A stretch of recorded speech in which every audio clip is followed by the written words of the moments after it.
بسم اللہ الرحمن الرحیم، الحق المبین۔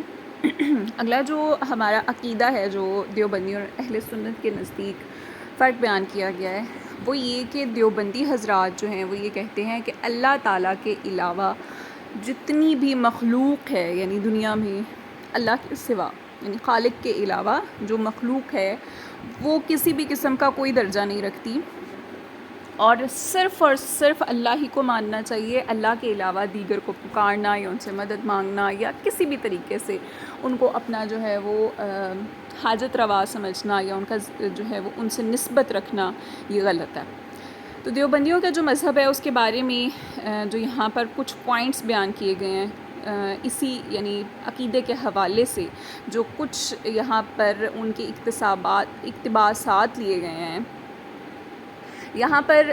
جب بھی ہم عقیدے پڑھتے ہیں تو میں نے آپ سے پہلے بھی یہ بات ذکر کی تھی کہ بعض اوقات ان کا وہ عقیدہ ہوتا نہیں ہے، لیکن یعنی ان کے وہ عقائد نہیں ہوتے، ان کے عقائد ان سے وہی ہوتے ہیں جو اہل سنت سے جو ہے وہ ملتے جلتے ہوتے ہیں، لیکن ان کے کچھ الفاظ ایسے ہوتے ہیں جن کی وجہ سے جو ہے وہ اس طرح سے شائبہ نکلتا ہے کہ جن کے بیچ میں وہ تعویلیں پیش کرتے ہیں۔ تو ہم ان تعویلوں کے لحاظ سے یہ بات بیان کر رہے ہیں کہ جس طرح ہم لوگوں نے اس رسالے میں پہلے پڑھا کہ ظاہری الفاظ جو صریح الفاظ ہوتے ہیں وہ کسی بھی حکم کو واضح کرنے کے لیے ان میں کسی بھی نیت کا یا کسی بھی تعویل وغیرہ کی گنجائش نہیں ہوتی، یعنی جو عام محاورے کے اعتبار سے اس طرح سے استعمال ہوتے ہیں کہ جس سے گستاخی کا شائبہ نکلتا ہو، بے ادبی کا شائبہ نکلتا ہو، تو اسی کے مطابق جو ہے وہ یہاں پر فتوے دیے گئے ہیں۔ تو تقویۃ الایمان میں مولوی اسماعیل دہلوی نے صفحہ 9 پر لکھا ہے کہ اللہ کے سوا کسی کو نہ مان اور اس سے نہ ڈر۔ تقویۃ الایمان کے صفحہ نمبر 10 پر تحریر کیا ہے کہ ہمارا جب خالق اللہ ہے اور اس نے ہم کو پیدا کیا تو ہم کو بھی چاہیے کہ اپنے ہر کاموں میں اسی کو پکاریں، اور کسی سے ہم کو کیا کام، جیسے جو کوئی ایک بادشاہ کا غلام ہو چکا تو وہ اپنے ہر کام کا علاقہ اسی سے رکھتا ہے، یعنی اپنے ہر کام کا تعلق اسی بادشاہ سے رکھتا ہے، دوسری بادشاہ سے بھی نہیں رکھتا، اور کسی چوڑے چمار کا تو کیا ذکر۔ اب دیکھیں یہاں پر جو ہے وہ ایسے الفاظ استعمال کرنا چوڑے چمار وغیرہ کے، اس چیز کی وجہ سے گویا جو ہے وہ مثال دینا یا تشبیہ دینا، یہ چیز غلط ہے۔ تقویۃ الایمان صفحہ 14 پر تحریر ہے کہ اس کے دربار میں ان کا تو یہ حال ہے کہ جب وہ کچھ حکم فرماتا ہے تو وہ سب روب میں آ کر بے حواس ہو جاتے ہیں۔ اب بے حواس کا لفظ، ٹھیک ہے، یہ اگر دیکھا جائے تو صریحاً اس کا جو معنی ہے، تقویۃ الایمان صفحہ نمبر 16 پر لکھتے ہیں کہ اس شہنشاہ کی تو یہ شان ہے کہ ایک آن میں چاہے تو کروڑوں نبی اور ولی، جن اور فرشتے، جبرائیل اور محمد صلی اللہ علیہ وآلہ وسلم کے برابر پیدا کر ڈالے۔ بے شک اس رب کی یہ شان ہے، لیکن اس سے یہ بات واضح نہیں ہوتی کہ جو ہے وہ کسی اور کی طرف جو ہے وہ رجوع نہ کیا جائے، یا ان کو اپنے مشکل حالات میں نہ پکارا جائے، یا ان سے مدد نہ لی جائے، یا ان سے جو ہے وہ علم حاصل نہ کیا جائے۔ اچھا، تقویۃ الایمان کے صفحہ نمبر 21 پر ہے کہ جن کا نام محمد یا علی ہے وہ کسی چیز کا مالک و مختار نہیں ہے۔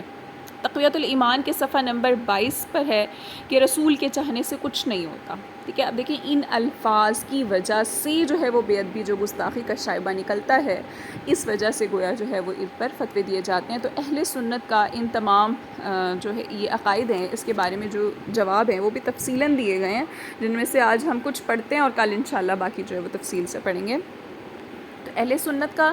جو ہے اس کے بارے میں پہلا جواب تو یہ ہے کہ اہل سنت کے نزدیک اللہ تعالیٰ کے سوا کسی کو نہ ماننا، یعنی یہ عقیدہ رکھنا کہ صرف اللہ پر ایمان لانا چاہیے اور کسی پر ایمان لانا جائز نہیں ہے، یہ کفر خالص ہے۔ کہتے ہیں دیکھیں تمام امت مسلمہ کا متفقہ عقیدہ ہے، یعنی سب اس بات پر اتفاق رکھتے ہیں کہ اللہ پہ بھی ایمان لانا ہے، ملائکہ یعنی جو فرشتے ہیں، آسمانی کتابیں ہیں، اللہ کے تمام رسول ہیں، یوم آخرت ہے، خیر و شر من جانب اللہ مقدر ہونے اور مرنے کے بعد اٹھنے پر ایمان لانا، یعنی تقدیر پر ایمان لانا، اور مرنے کے بعد اٹھنے پر ایمان نہ لائے وہ مومن نہیں ہو سکتا۔ تو ظاہر سی بات ہے یہیں سے یہ چیز ثابت ہو جاتی ہے کہ پہلی جو چیز ہے کہ وہ کہتے ہیں کہ اللہ کے سوا نہ کسی سے ڈر نہ کسی کو مان،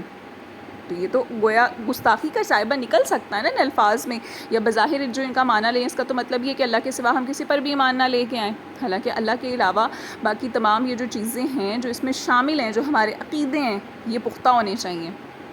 دوسرا جو جواب دیا جاتا ہے، کہتے ہیں ہر سنی مسلمان کا عقیدہ ہے کہ ہمارے تمام کاموں میں متصرف حقیقی صرف اور صرف اللہ تعالیٰ ہے، یعنی ہمارے کاموں کو اصل میں پھیرنے والا، آسانی سے مشکل کی طرف، مشکل سے آسانی کی طرف، اصل میں حقیقت میں جو ذات ہے وہ صرف اللہ کی ہے۔ لیکن اس کا یہ مطلب نہیں ہے کہ اللہ کے نبیوں، رسولوں اور اس کے مقرب بندوں سے ہمارا کوئی کام ہی نہ ہو، کتاب و سنت میں بے شمار نصوص وارد ہیں کہ جن کا مفاد یہ ہے، کتاب و سنت کا مطلب یعنی قرآن و حدیث میں بے شمار نصوص جو شرعی دلیلیں ہیں وہ وارد ہیں، جن کا مفاد یعنی فائدہ یہ ہے کہ ہمیں اپنے کاموں میں محبوبان خداوندی کی طرف رجوع کرنا چاہیے، یعنی یہ چیز کہنا کہ اللہ کے علاوہ کسی اور کی طرف کوئی رجوع ہی نہیں کیا جا سکتا، تو اللہ تعالیٰ نے تو خود قرآن مجید میں جو ہے وہ ان الفاظ کو بیان کیا ہے۔ کیا فرمایا کہ وَلَوْ أَنَّهُمْ، اگر بے شک وہ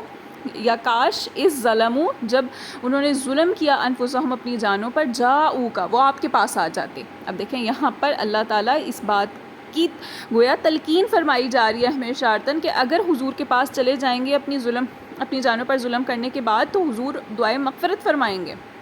دوسری جگہ اللہ تعالیٰ نے فرمایا کہ فَاسْأَلُوا، پس تم سوال کرو، دریافت کرو، اہل الذکری، اہل ذکر سے، ان کنتم اگر تم ہو لا تعلمون نہیں جانتے، یعنی علم حاصل کرنے کے لیے بھی ہم اہل ذکر کے محتاج ہیں۔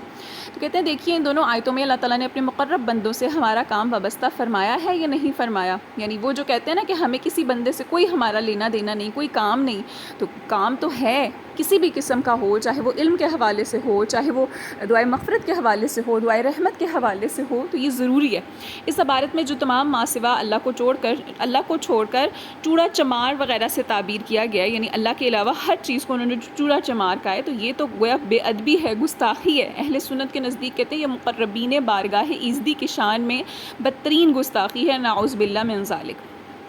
دیکھیں اصل جو عقیدہ ہے وہ یہ ہے، یعنی آیات مبارکہ سے بھی جو ثابت ہوتی ہے وہ یہ چیز ہے کہ بالکل جس طرح ہم اللہ کو الہ مانتے ہیں، عبادت کے لائق سمجھتے ہیں، جس طرح سے اللہ کی صفات کو مانتے ہیں، بالکل اسی طرح سے وہ صفات اگر ہم کسی اور شخص میں مانیں گے تو پھر نعوذ باللہ یہ کفر کہلائے گا۔ لیکن بالکل اسی طرح سے نہیں ماننا ہم یہ کہتے ہیں اللہ کی ذات میں جو صفات موجود ہیں وہ اللہ تعالیٰ کے لیے ازلی ہیں، ابدی ہیں، یعنی وہ صفات جس طرح اللہ کے ساتھ مخصوص ہے بالکل اسی حیت میں کسی اور کے اندر نہیں آ سکتی، لیکن ہاں اللہ تعالیٰ کی عطا سے، اس نسبت سے جو ہے وہ، یعنی اس سے جو کوئی جڑ جائے گا، اللہ والے ہو جائیں گے، نبی ہوں گے، ولی ہوں گے، ان کے اندر جو ہے وہ اس نور کا تھوڑا سا حصہ سما سکتا ہے اللہ کی عطا سے، اللہ کی اذن سے، اللہ کی اجازت سے۔ تیسرا جو ہے وہ یہاں سے جواب یہ دیا گیا ہے کہ اہل سنت کے نزدیک انبیاء کرام علیہ السلام یا ملائکہ مقربین پر خوف و خشیت الہی کا طاری ہونا حق ہے، یعنی جب وہ خوف میں مبتلا ہوتے تھے تو ان کی ایک وجدانی جو کیفیت آ جاتی تھی وہ بے شک برحق ہے، مگر انہیں یہ کہہ دینا کہ وہ بے حواس ہیں تو یہ ان کی شان میں بے باکی اور گستاخی ہے، یعنی یہ بے حواس کا جو لفظ استعمال کرنا ہے نا، اس سے جو ہے وہ بے ادبی اور گستاخی کا شائبہ نکلتا ہے، جس کی وجہ سے ان پر جو ہے وہ اس کا کہتے ہیں کہ گستاخی کا جو ہے وہ یہ اعتراض کیا جاتا ہے کہ وہ توہین کر رہے ہیں، تنقیص کر رہے ہیں گویا حضور کی۔